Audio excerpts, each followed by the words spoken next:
Welcome to the Invisible Wheelchair Podcast. This is Throwback Thursday. One Thursday each month, we take a trip back in time to a previous podcast.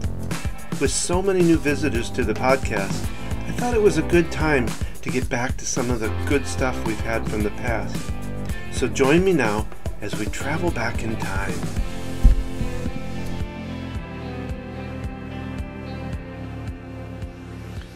This podcast was recorded September 7th, 2018, and this is an off-the-cuff podcast specially made for the holidays. It's called the 12 Little Secrets for Parents to Improve Your Holidays. And we're going to start backwards with this. I like to talk about the idea, we watch that movie called It's a Wonderful Life, and of course it ends with a blissful ending. Yet nowadays, in reality, the endings aren't so blissful for holidays. And in fact, it's probably one of the higher times of depression for most people. So here are 12 little secrets that I like to give people to help them through the holidays, especially when we're talking about anxiety, when we're talking about kids dealing with special needs or with anxiety issues. These tips can be very helpful. So let's get started. Let's start with number 12. I call it knowing your limitations. We do this in so many things, both in business and in life. We make these big to-do lists, these long to-do lists that there's no way in one day's time that you can do that amount of things. And so we need to learn to shorten that list that we do on a daily basis for work or home or life, whatever. But we also do this when it comes to holidays. We tend to make expectations and lists that are huge, that are nearly impossible to match without driving yourself totally crazy. So it's helpful to know that you have regular responsibilities like work, school, daily life, and you have to remember that when you're making your to-do for the holidays. You need to understand those limitations. You have to learn to say no to certain things and prioritize based on what is really the thing that matters most for your family and for the joy of that season. So I think it's learning to cut back on the things you do to make the things you do better. Number 11 is remember. And I this one's going to come out very cliche-ish in a way, but it's really remembering what the season, what the holiday is about. In this particular case, we're talking about Christmas, but in a way it can be true for other holidays, is that the truth of it, it's really about family. It's about the ones you love and being around them. It's putting love at the top of your list of to-do. I like to tell the story of my own family. When I was a kid, Christmases were a big thing for us. It was always fun. My parents made it especially fun, I believe. We didn't have a lot of money, but we still had a good Christmas. We always got one or two fairly large presents. We had Christmas trees. We'd go looking at lights. We'd play Christmas music, have cookies and Christmas stuff and meet friends and all of that. And when I was about 3 years old, and so I don't remember this particular Christmas, but if it's like any of the others, I know the effects of it, and I have vague memories of it. But this particular Christmas, when I was 3 years old, we didn't realize what was to come. We spent the Christmas. It was a good Christmas, a fun Christmas, but we didn't know that the following month, my next oldest sister was going to die of a heart condition. And I think about that now, and I think about families, and as they do stuff, that they put so much attention to the to-dos that they forget about what the holiday is all about. And to think about what might happen, who might not be here for the next one, to me gives you all the reason to enjoy the most out of the family and the time you have together versus the presents and the other to-dos. So I think it's important to reinstill that in our minds and remember, very cliche-ish, but to remember what the season really is about. And no matter what your religious inclinations are, I think it's really basically about love and family. And of course, if you're in the religious side of it, it's about, what happened at the birth of Christ.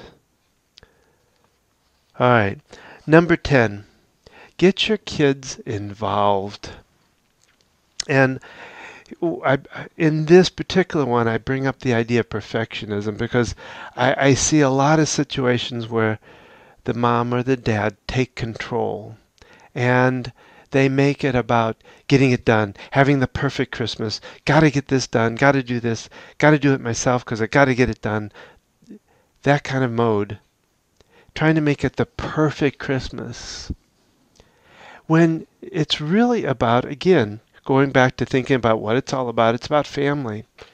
And getting them involved, getting kids involved and the whole family involved brings about for a really good feeling inside of everybody that they're part of the holiday, that they are involved in the holiday. Can make them feel it really like they've accomplished something. Can also make them feel the love. And it also takes a lot off the parents' bucket, off that list. If you can, when you're working, when you're a manager in a job, you easily pass down, or you should easily pass down to subordinates some of the jobs that you need to have done and not put it all on you, not micromanage it. I think the same is true when it comes to your Christmas. And that you should, it's not going to be perfect, but it's going to be perfect in another way. Perfectionism to me has two sides you can look at. You can look at the fact that, like I believed for a long time, perfectionism is an impossibility. You can't reach it. There's no such thing. Then there's the other side of it, is that we're all perfect just the way we are. And I think we could look at Christmas that way. Christmas is about love. It's about being home.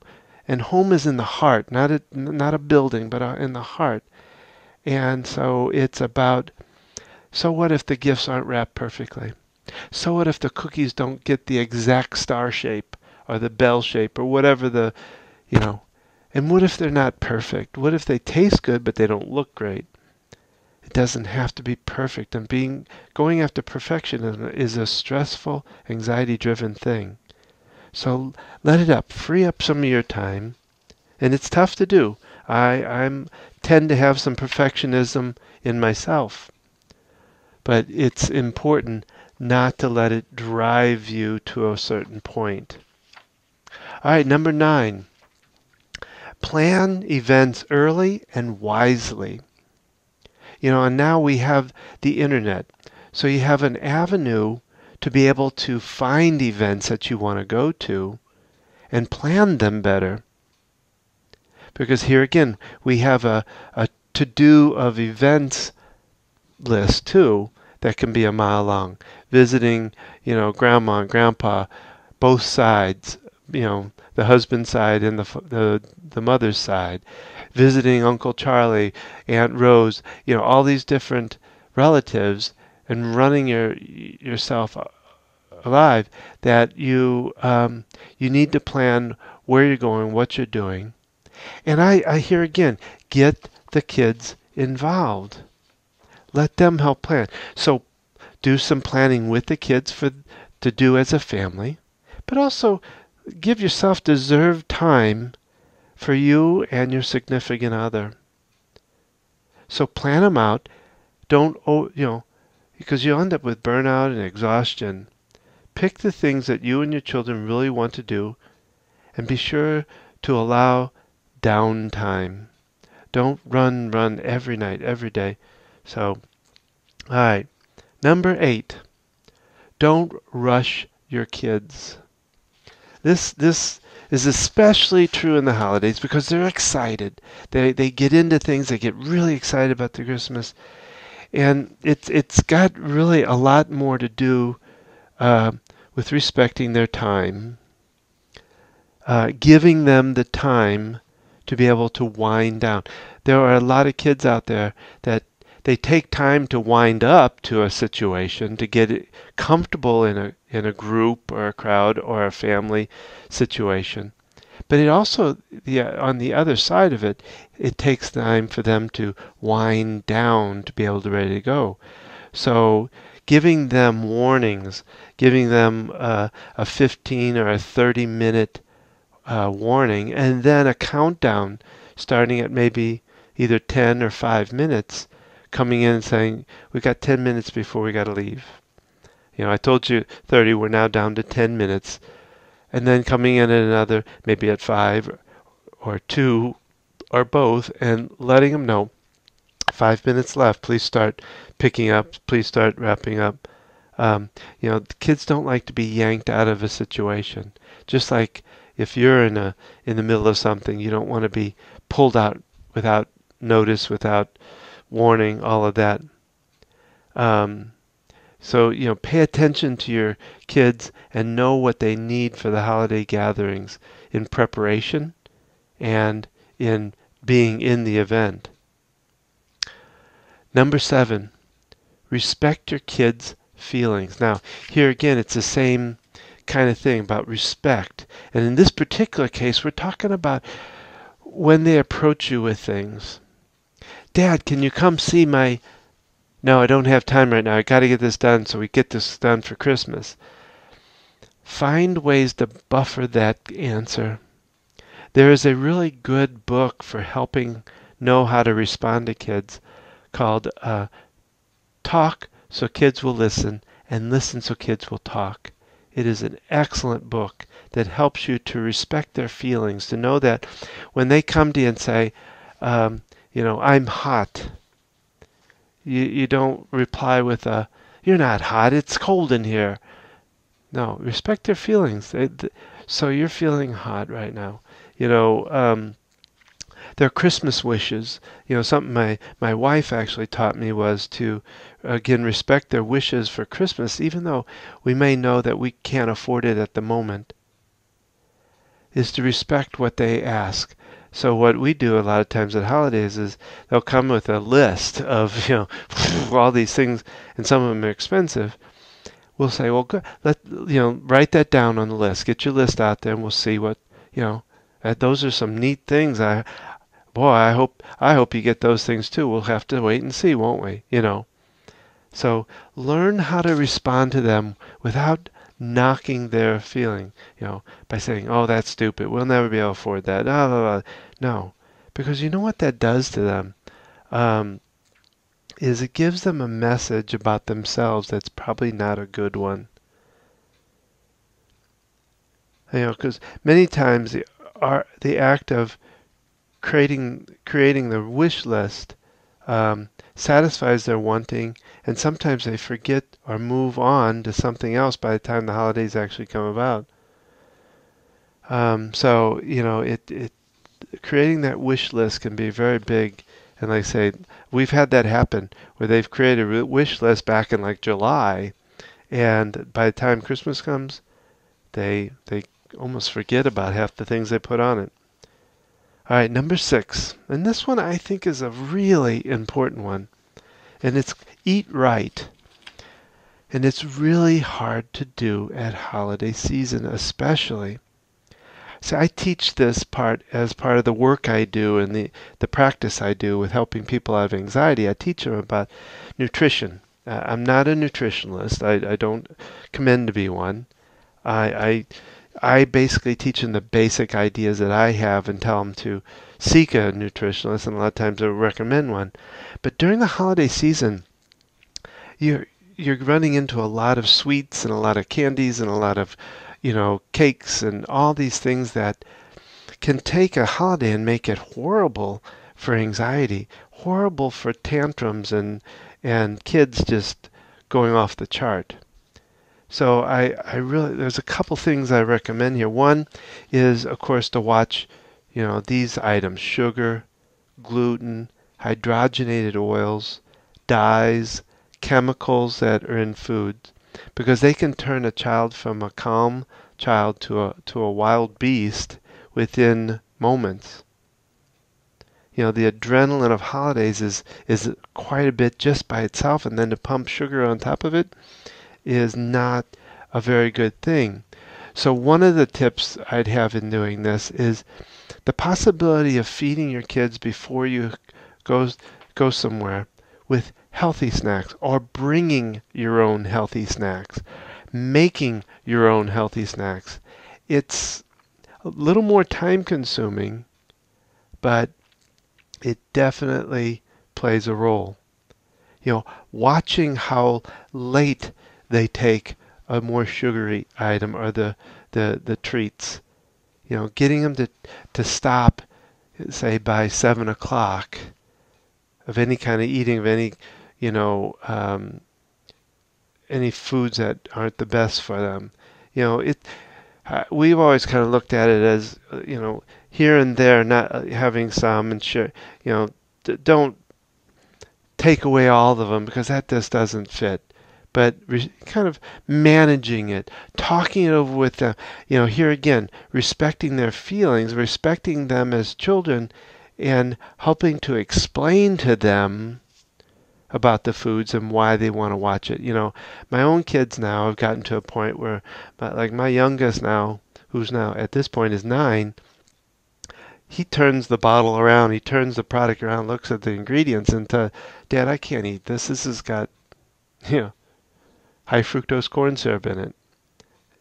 He knows, and he monitors himself. But we also treat him, bring treats that he can eat along with them, so that while they're eating things he can eat, he has something to share with himself too.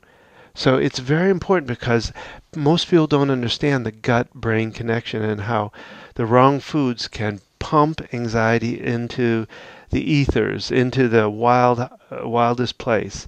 So it's really helpful to avoid those, and to be able to speak to your relatives about these items, and letting them know that they're not trying to be disrespectful and not eating everything, but that we understand the importance of kind of keeping them off of some of these foods because of what it does to them. So I think it's important that you really watch the food. Number 5, don't overdo travel. It's true that, visiting relatives, that's a big part of the holidays. It's a big part of traditions and holidays. And it can create some really great memories, but it can also create some real horrible memories of pushing, rushing, packing, repacking, packing the car up, unloading the car, packing the car back up. What do we do about the animals? All these kind of things that go on that can cause a horrible, horrible time. It's a place and time when parents and kids can get stressed out. And don't negate the fact that your kids will feel that same stress, plus their own, because of the holidays. So one of the things that I like to think about and do more of is, why do we have to do it all at the holidays? To me, a holiday is really about something that happens in the heart. So going to visit a relative in July, to me, why not spread it out? Instead of everything happening the week of Christmas, what about, in our family, we do Thanksmas. It's the time between Thanksgiving and Christmas, that because with with a two-sided family, the mother's side and the father's side of the family, it's hard to be in both places at once, especially if they're not in the same town. And so what we do is some years we do Thanksgiving in one and Christmas in the other, and then we do Thanksmas in the middle if we can't do those. So I look at holidays that can happen anytime. A holiday to me is when you're visiting anybody at any time. It's a holiday. It's a time to enjoy friends. So just understand that. Try to cut back on the travel because it is very hard to travel during the holidays. A lot of lines in airports and things like that. So, and also thinking about using things like Skype and Zoom to do visits via the internet on some years can be very important. Number 4, laugh and breathe. Sometimes we forget in the rush and the commercialization of the holidays, again, it's about family, it's about love, it's about fun and excitement. And part of that is laughing. And part of that is understanding that you have to give downtime. You have to give breathing space to these holidays. To make them really memorable is to have a joyous holiday, is to have a holiday that has had time to do things. So it's important in it, taking deep breath, teaching your kids how to take deep breath to de-stress themselves, to bring down the excitement, can be very important. Number 3, spend time, not money. Another cliche-ish idea here is, children, I believe, really want your time and attention more than they really want the gifts. Now, some people are going to say, oh, yeah, right, not in my family. But it's not, I understand that, but that's because we've developed in our kids the idea that of not really putting the true meaning into the holiday. The giving and loving and being around family, we've kind of taught them that it's about the gifts. How much we give, how big the gifts are, all about giving. And in reality, I think if there was a choice, a choice between having all kinds of gifts or being able to, even like now, my parents are both gone. A choice of seeing them again, oh my gosh, would be, I would give up all the gifts in the world for that. So I think it's important to spend time and not money. Because what's going to be remembered at the end? Because a lot of the toys aren't remembered. A lot of the gifts aren't necessarily remembered. But that time that Uncle Charlie came and played the piano and we all sang is remembered. Number 2, of course, now this is a little bit of a commercial for myself, but tapping. Using the EFT tapping process can really help bring down anxiety and calm yourself so you have a calm sense about things.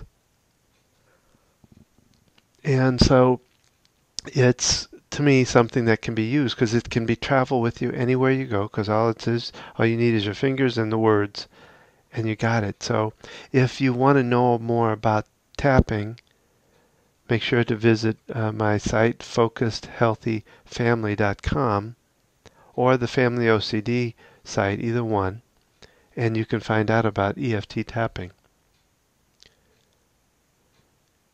And number 1 and number final is giving the best Christmas present of all. And you might say,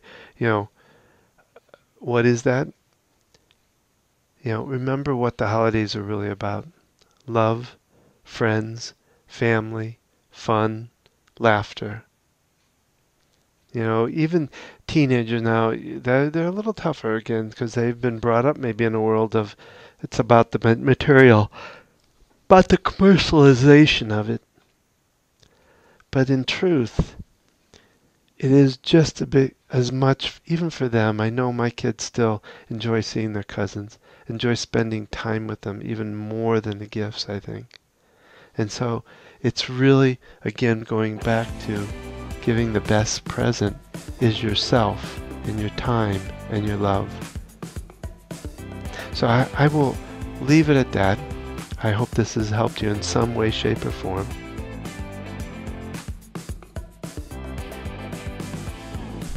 It's fun to travel back in time and listen to past events and podcasts. Maybe you have a story from the past about how you overcame OCD. Or maybe you want to tell what you're going through right now dealing with OCD. We want to hear about it. Simply go to invisiblewheelchair.com, and on the left-hand side you'll see a little area that says Stories from the OCD Side. Click there and tell us all about it. We'll be happy to listen and put you out there. And remember, my wife and I are here to help you with your OCD and your anxiety. Simply go to familyocd.com or focusedhealthyfamily.com, and there you can connect with us and get a free consult to find out if we can help you. Thank you for visiting us today on the Invisible Wheelchair Podcast, and we'll look forward to seeing you the next time.